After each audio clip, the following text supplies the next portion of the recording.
People have asked me, how did you go from golf to wealth management? And it's really, they're a lot alike in a few ways. Number one, relationships. Okay, golf is about relationships, especially at a professional level, because you are forming partnerships with people. You are getting sponsors, and you know, when you're doing that, people don't just partner up with you just on a whim. Okay, there's a relationship behind that, and that takes, you know, in some cases it may take a little bit of time to build that up to where people want to partner up with you. When they're putting their logo on you, they want to know if you're somebody that aligns with their values.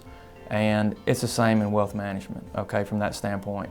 Golf is a game of trust and ethics. We don't have a referee, all right? We don't have an umpire.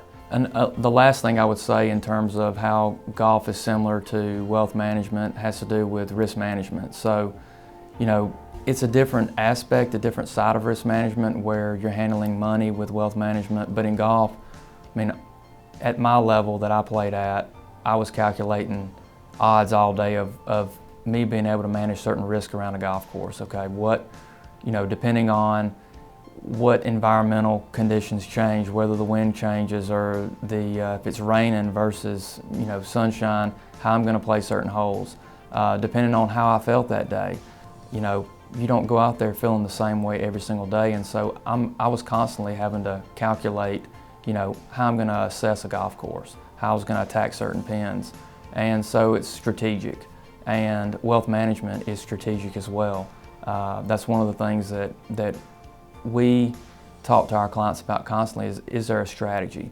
And every day when I played golf, before I went out to the golf course, whether I was practicing or playing in a tournament, I always had a strategy.